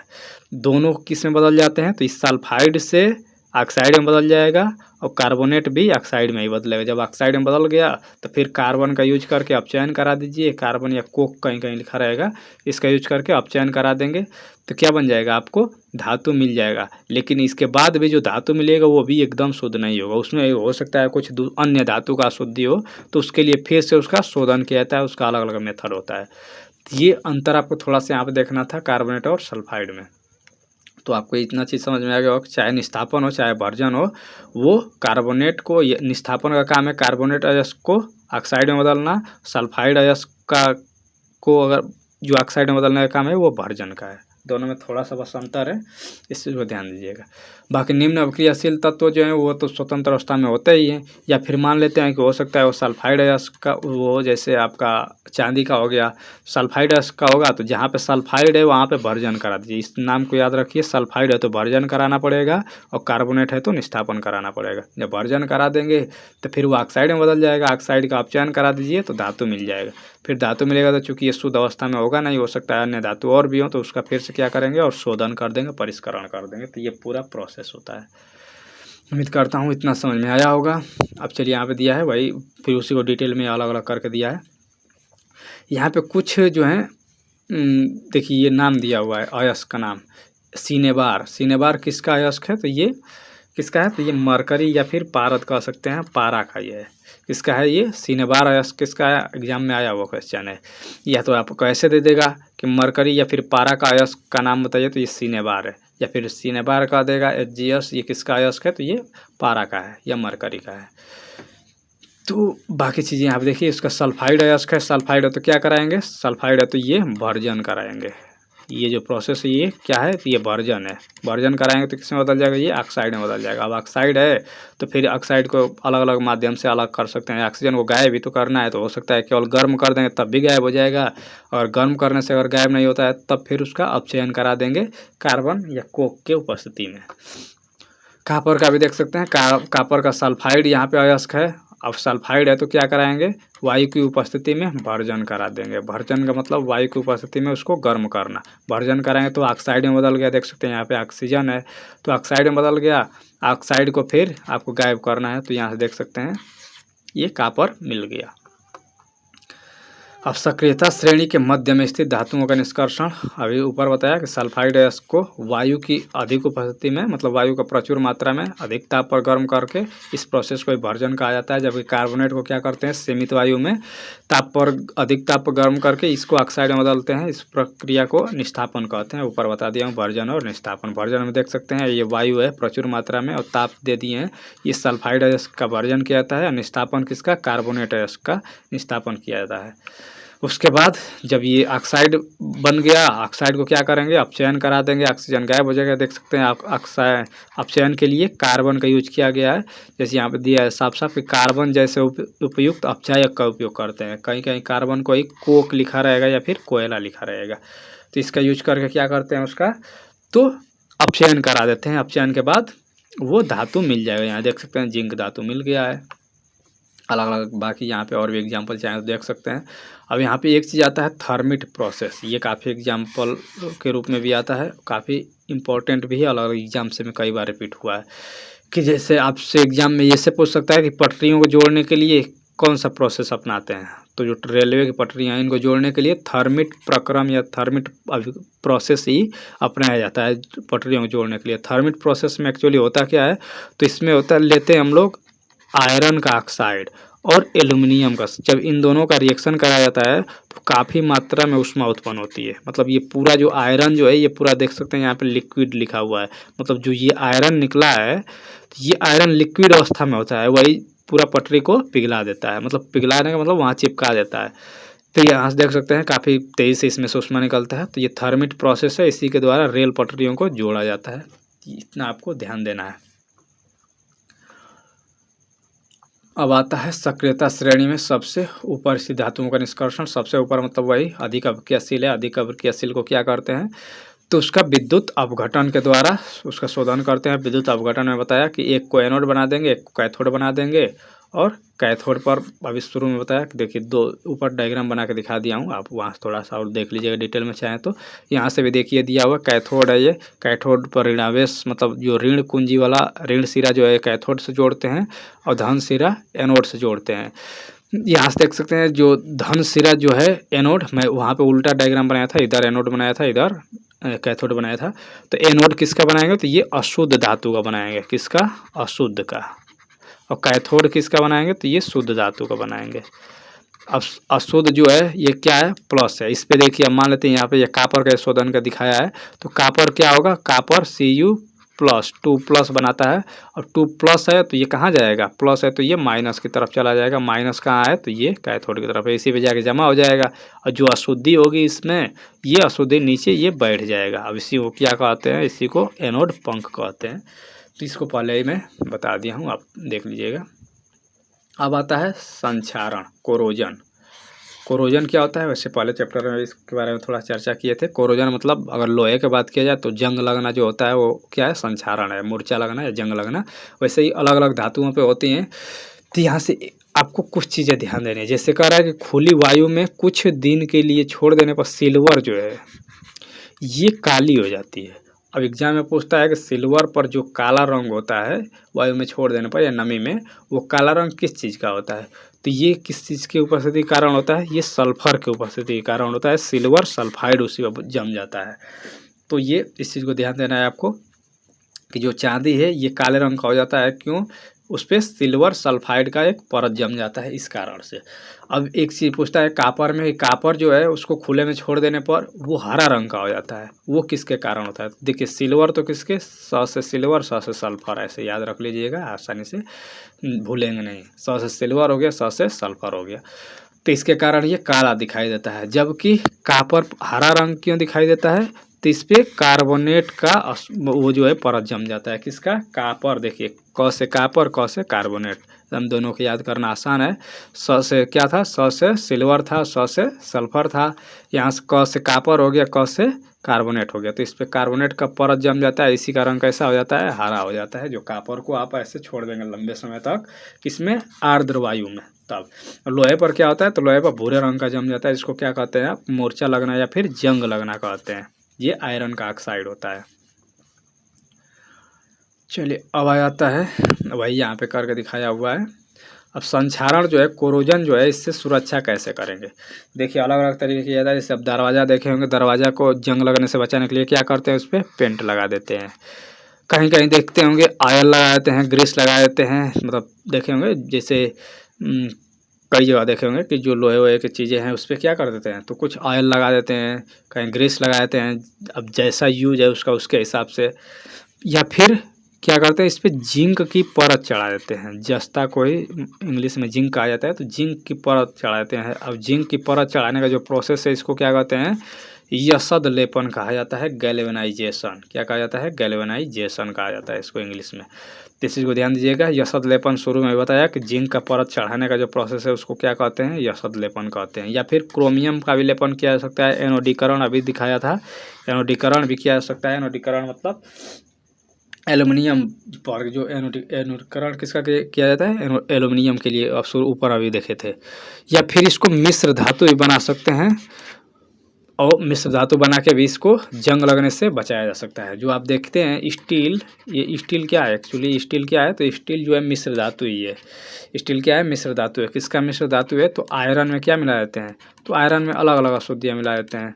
जैसे आप कार्बन मिला दिए, फिर इसके साथ आप कहीं कहीं क्रोमियम मिला दिया जाता है, तो स्टेनलेस स्टील बन जाता है। क्रोमियम को मिलाने से निकिल मिला दिया जाता है। तो ये अलग अलग इसमें कुछ परसेंट में मिला दिया जाता है। कार्बन सामान्यतः कार्बन को तो मिलाना ही पड़ेगा, तो क्रोमियम को मिलाने से कोरोजन रेजिस्टेंस उसका बढ़ जाता है, जल्दी क्षरण नहीं होता है। तो आपसे पूछ सकता है स्टेनलेस स्टील में क्या मिलाते हैं, तो आयरन के साथ कार्बन और क्रोमियम, निकिल का भी उसमें यूज किया जा सकता है। तो ऐसे अलग अलग ये तरीका है सुरक्षा करने के लिए।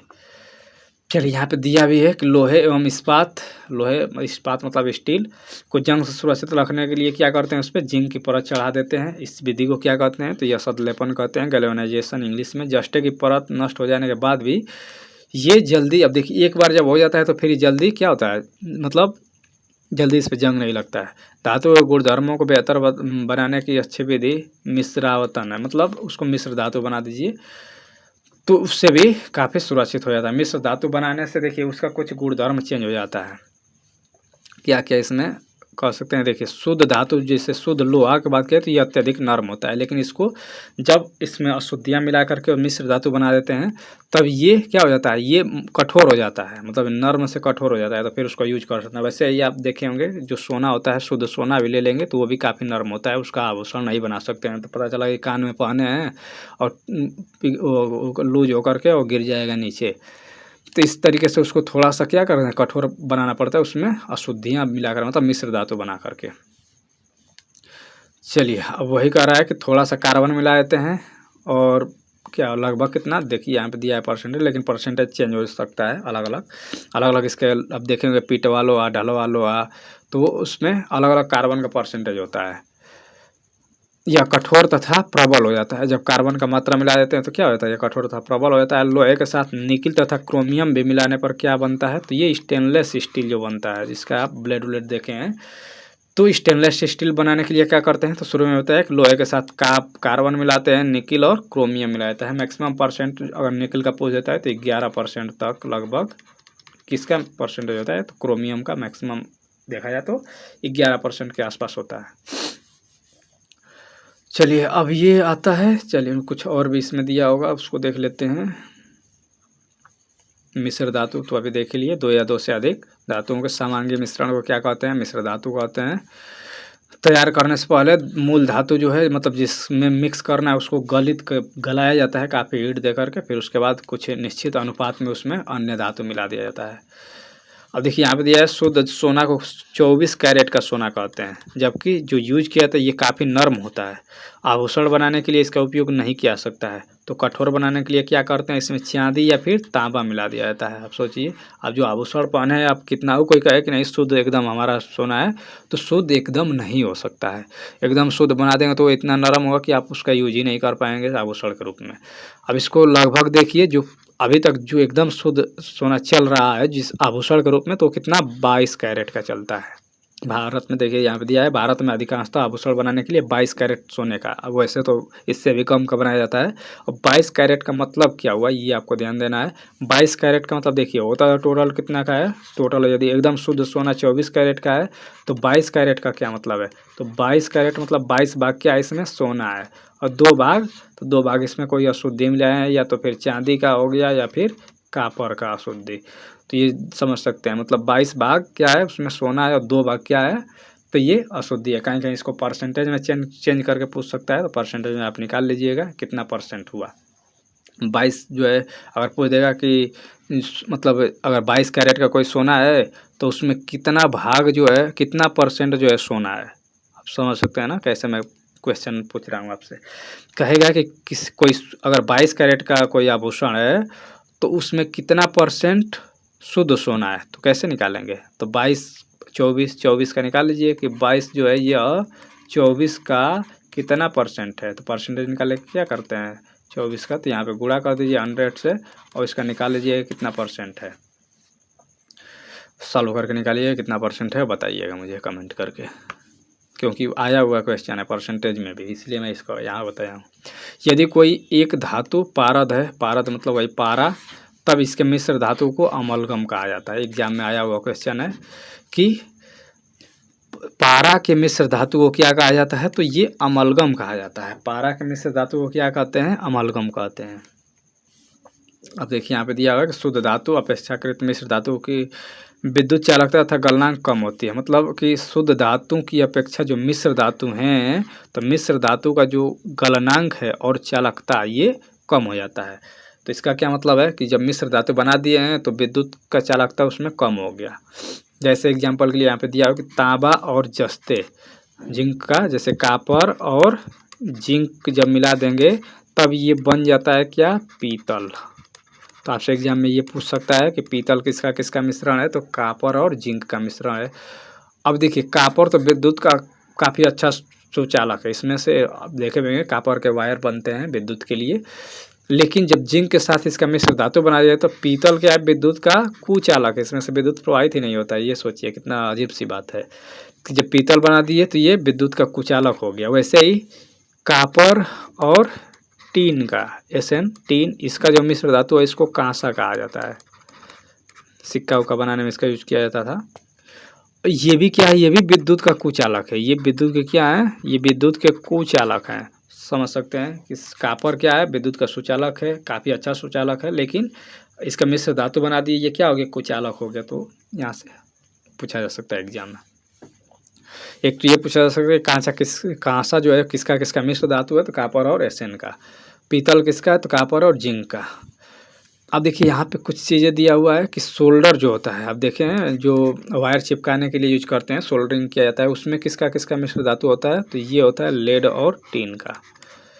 लेड और टीन का लगभग अगर देखा जाए गलनांक तो इसका 170 डिग्री सेंटीग्रेड के आसपास होता है। गलनांक बहुत कम 170 के आसपास पे पिघल जाता है, इसलिए इसको गलनाकार और वेल्डिंग के लिए किया जाता है, तार चिपकाने के लिए। यहाँ पे कुछ कह रहा है कि प्राचीन भारतीय धातुकर्म का चमत्कार। अब देखे होंगे, नाम भी काफ़ी बार सुने होंगे कि जो दिल्ली में लौह स्तंभ है, तो ये हिस्ट्री में भी क्वेश्चन आता है कि लौह स्तंभ कहाँ है, ये दिल्ली में है। एक तो क्वेश्चन यहीं से हो गया। ये कुतुब मीनार के पास में है। अब देखिए ये लगभग 1600 वर्ष पूर्व का है, लेकिन फिर भी इस पर जंग नहीं लगता है। ये जो यहाँ देख सकते हैं धातु का ये जो है लौह स्तंभ, इस पर क्या है, जंग नहीं लगता है। तो ये क्या है, ये प्राचीन भारतीय का धातुकर्म का ये मिश्र धातु ही है। तो सोच सकते हैं कि 1600 पूर्व भी भारत में मिश्र धातु बनाने का जो विधि था वो विद्यमान था। चलिए यहाँ पे अब चैप्टर तो हो गया है ख़त्म। अब हम लोग देख लेते हैं इससे संबंधित अभ्यास प्रश्न। अभ्यास प्रश्न, चलिए इससे पहले थोड़ा सा मैं, चलिए एक चीज़ जो यहाँ पे चूँकि ये मिश्र धातु जो देख रहे थे कि किसका किससे कौन कौन से किससे मिलकर बना है, इसका एक स्लाइड अभी दिखा देता हूँ, और या फिर इसका स्लाइड आप थोड़ा सर्च कीजिएगा। और भी इसमें से गन मेटल पूछ देता है कि ये किससे किससे मिलकर बनता है। बेल मेटल जो है घंटा बनता है वो किससे बनता है। तो ऐसे पूछ सकता है। जो सिक्का वाला मेटल है जो, उससे पूछ सकता है कि सिक्का में किससे किसका मिश्रण होता है। तो ऐसे 2-3 ठो और भी होते हैं जिसमें मिश्र धातु जिससे पूछा जा सकता है। अब यहाँ पे कितना परसेंट होता है कापर, कितना परसेंट जिंक होता है, ये परसेंटेज पूछ सकता है। तो उसको एक बार सर्च कीजिएगा, मिश्र धातुओं का परसेंटेज सही, या फिर कोई क्लास 10th का जो लोकल बुक होता है, जो प्राइवेट बुक, उसको एक बार देखिएगा, उसमें दिया होगा। इसको पूरा एक पैरा मतलब बना करके पूरा एक लिस्ट ही, उसको थोड़ा सा एक बार देख लीजिएगा ध्यान से। अयस्क का मैं अभी दिखा दूंगा क्योंकि अयस्क से काफ़ी क्वेश्चन आते हैं, तो उसका एक अलग से मैं दिखा देता हूँ PDF, वहाँ से आप उसको देख लीजिएगा। सबसे पहले यहाँ पे क्वेश्चन हम लोग थोड़ा सा कर लेते हैं, ताकि क्वेश्चन आपको जो एग्जाम में आते हैं 4-5 यहाँ से विकल्प ही हैं, काफ़ी बार रिपीट होते हैं। पहला क्वेश्चन है कि मुख्य तरह से कौन सा युगल विस्थापन अभिक्रिया प्रदर्शित करता है। तो विस्थापन अभिक्रिया में शुरू में बताया कि जो अधिक मजबूत होगा, जिसका पावर जो ज़्यादा पावरफुल होगा, अपने से कम पावरफुल को क्या करेगा, उसके यौगिक से विस्थापित कर देगा। तो अभिक्रियाशीलता श्रेणी में जो ऊपर होगा अपने से नीचे वाले को विस्थापित कर देगा। तो यहाँ देख सकते हैं सोडियम क्लोराइड है, यहाँ पे कापर है। कापर क्या है, निम्न अभिक्रियाशील है, तो ये सोडियम को विस्थापित नहीं कर पाएगा। एल्युमिनियम है, मैग्नीशियम है। एल्युमिनियम क्या है, तो एल्युमिनियम कापर से मैग्नीशियम से नीचे होता है, तो ये भी विस्थापित नहीं कर पाएगा। सिल्वर हो गया, आयरन हो गया। सिल्वर भी नीचे होता है, कम अभिक्रियाशील है, तो ये भी विस्थापित नहीं कर पाएगा आयरन को। अब आता है कापर और चांदी। तो कापर ऊपर होता है, मतलब अधिक अभिक्रियाशील है, तो ये चांदी को विस्थापित कर देगा इसके योग से। ऑप्शन ये करेक्ट हो जाएगा, इसका ऑप्शन डी करेक्ट है। नाउ द नेक्स्ट क्वेश्चन है, लोहे के फ्राइंग पैन, मतलब जो फ्राइंग जिसमें आप सब्जी वब्जी का फ्राई करते हैं, उसको जंग से बचाने के लिए कौन सी विधि उपयुक्त है। जंग से बचाना है, लोहे का फ्राइंग पैन है जिसमें आपको सब्जी वब्जी बनाना है, मतलब छौंका मारना है। अब उसमें क्या करेंगे, ग्रीस लगाएंगे। अब सोचिए ग्रीस लगाएंगे, थोड़े खाना बनाना है उसमें ग्रीस तो लगाएंगे नहीं, पेंट लगाएंगे। पेंट भी लगा के आग लगाएंगे, जैसे जल जाएगा, तो इसको भी नहीं कर सकते हैं। जिंक की परत चढ़ाएंगे, तो ये यशद लेपन इसी को कहा जाता है, यशद लेपन या गैल्वेनाइजेशन। तो यशद लेपन के द्वारा क्या करेंगे, लेपन के द्वारा हम लोग जिंक की परत चढ़ाएंगे उसके ऊपर। तो उपयुक्त में सभी नहीं, ऑप्शन इसका सी करेक्ट है। नाउ द नेक्स्ट क्वेश्चन है, कोई धातु ऑक्सीजन के साथ अभिक्रिया कर उच्च गलनांक वाला यौगिक निर्मित करती है, यह यौगिक जल में विलय है, यह तत्व क्या हो सकता है। क्या तत्व क्या होगा, तो कैल्शियम हो गया, कार्बन हो गया, सिलिकॉन हो गया, लोहा हो गया। लोहे का तो ऑक्साइड जल में घुलनशील होगा नहीं, सिलिकॉन का भी नहीं घुलता है, कार्बन भी नहीं घुलता है। तो कैल्शियम आप देखे थे ऊपर, ये क्या करता है, काफ़ी तेज़ी से रिएक्शन भी करता है जल के साथ। तो इसके ऑक्साइड जो है ये क्या है, जल में घुलनशील है या जल में विलय है। ऑप्शन इसका ए करेक्ट हो जाएगा। खाद्य पदार्थ के डिब्बों पर जिंक की बजाय, ये तो बीपीएससी टीआरई में 1 2 3 मतलब 4-5 पेपर में रिपीट हुआ है कि खाद्य के डिब्बों पर जिंक की बजाय टिन का लेप होता है, क्यों? और देखिए अभी देखे थे ऊपर कि जिंक का यह लेपन के द्वारा चढ़ाया जाता है, जबकि जो खाने पीने का जो डिब्बा होता है, जैसे आप देखेंगे कोक वाला और अब कैन जो आता है बियर उयर का, या फिर ये जो जितने भी पेय पदार्थ है उस पर क्या करते हैं, टिन का होता है उस पर लेप। तो ये क्यों टिन का करते हैं, क्यों नहीं जिंक का करते हैं? तो जो टिन जो है ये क्या है, टिन जो है कम अभिक्रियाशील है और जिंक जो है अधिक अभिक्रियाशील है, इसीलिए टिन का लेप किया जाता है ताकि ये अभिक्रिया जल्दी ना करे। तो टिन क्या है, टिन कम अभिक्रियाशील है, जिंक क्या है, अधिक अभिक्रियाशील। तो इसमें पढ़ लीजिए, कह रहा है कि टिन की अपेक्षा जिंक महंगा है, तो महंगा की वजह से नहीं, टिन की अपेक्षा जिंक का गलनांक अधिक है, गलनांक का भी कोई लेना देना नहीं है। टिन की अपेक्षा जिंक अधिक अभिक्रियाशील है, टिन की अपेक्षा क्या है, जिंक अधिक अभिक्रियाशील है। ऑप्शन यही करेक्ट होगा, टिन की अपेक्षा जिंक कम अभिक्रियाशील है। देखिए जिंक अधिक अभिक्रियाशील है तो ये अभिक्रिया कर लेगा किसी खाद्य पदार्थ से, कोई नया यौगिक बना देगा, इसलिए इसका यूज मतलब जिंक का यूज नहीं करते हैं, टिन का यूज किया जाता है। ऑप्शन सी इसका करेक्ट हो जाएगा।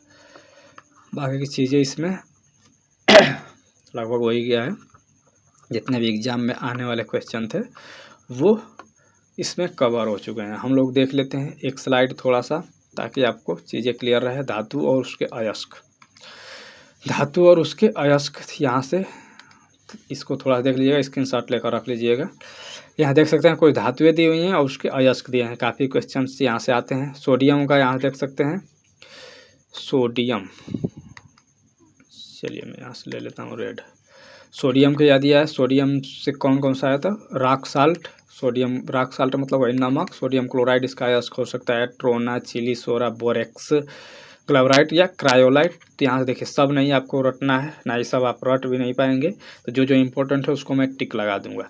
जैसे आपको सोडियम से पूछा तो इसमें क्रायोलाइट दे सकता है। पोटेशियम का आपसे अयस्क पूछ सकता है, तो पोटेशियम का अयस्क क्या है, कार्नेलाइट। ये एग्जाम में आया हुआ है, कार्नेलाइट किसका अयस्क है, तो पोटेशियम का है।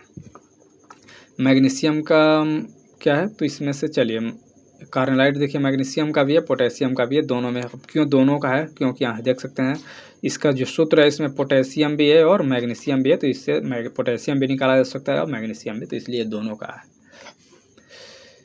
मैग्नेसाइट इसमें कीजेराइट यहाँ से इसका हो सकता है, मैग्नीशियम में कीजेराइट आप याद रखिएगा।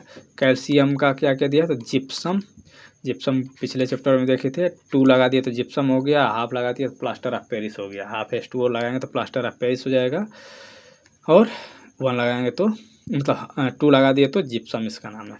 एल्युमिनियम का आपको याद रखना पड़ेगा, बॉक्साइड इसका है, क्रायोलाइट और कोरंडम डायस्पोर। तो ये 3 तो एकदम आपको याद रखना है। कोरंडम काफ़ी बार एग्जाम में आया हुआ है, बॉक्साइड भी। तो कोरंडम किसका अयस्क है, एल्युमिनियम का। बॉक्साइट किसका अयस्क है, एल्युमिनियम का। थोड़ा सा इसको भी ध्यान दीजिएगा, मतलब ये तो एकदम आपको रटा ही होना चाहिए कि बॉक्साइट किसका है, तो एल्युमिनियम का। अब थोड़ा सा इसको जो सूत्र है इसको भी हल्का सा ध्यान देते रहिएगा। कोरंडम का देख सकते हैं यहाँ पे सूत्र क्या है, Al2O3, एल्युमिनियम ऑक्साइड, इसी का नाम कोरंडम है।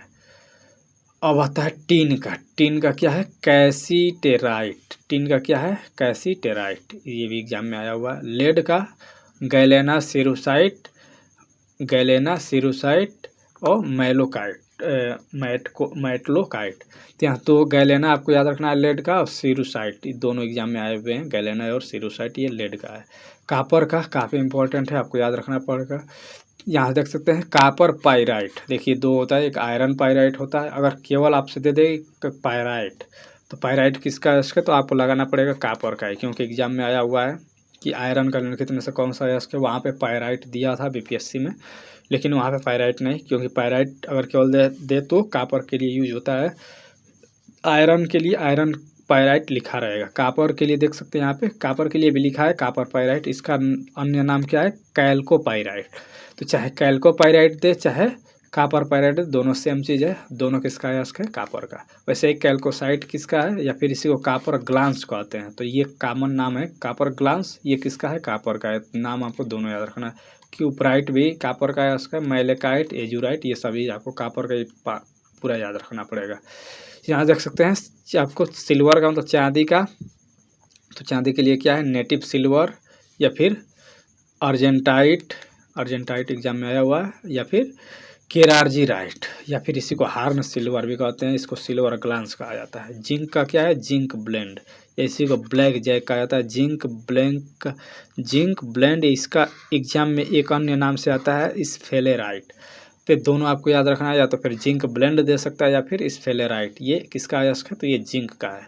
यहाँ से यही आता है। जिंकाइट तो दिया जाएगा, तो नाम में ही जिंक दिख रहा है, तो ये तो हो ही जाएगा। कैलामाइन आप याद रख सकते हैं, कैलामाइन किसका है, तो ये जिंक का है। कैलामाइन मतलब जिंक कार्बोनेट, किसका अयस्क है, तो ये जिंक का है। कार्बोनेट है तो क्या करें, कार्बोनेट है तो निष्ठापन करा देंगे इसका। सिनेबार Hg अभी देखे थे ऊपर, सिनेबार HgS किसका है, तो ये मरकरी का है। एग्जाम में काफ़ी बार आया हुआ है। मैग्नीज का याद नहीं भी रखेंगे तो काम चल जाएगा। आयरन का याद रखना पड़ेगा। आयरन का देख सकते हैं यहाँ पे, देखिए यहाँ पे वही बता रहा था, आयरन पायराइट यहाँ पे लिखा हुआ रहेगा। सीडेराइट किसका है, आयरन का है। लाइमोनाइट आयरन का है। फिर यहाँ पे हेमेटाइट किसका है, ये भी आयरन का है। यहाँ पे देख सकते हैं मैग्नेटाइट किसका है, तो ये भी आयरन का है। ये नाम आपको याद रखना पड़ेगा पूरा। तो इतनी चीज़ें थी यहाँ पे। उम्मीद करता हूँ कि अच्छा लगा होगा वीडियो। बाकी यदि कोई डाउट रह जाता है तो कमेंट कीजिएगा, कोशिश करूँगा उसका रिप्लाई दे दूँ। मिलते हैं नेक्स्ट वीडियो में, तब तक के लिए देखते रहिए। धन्यवाद।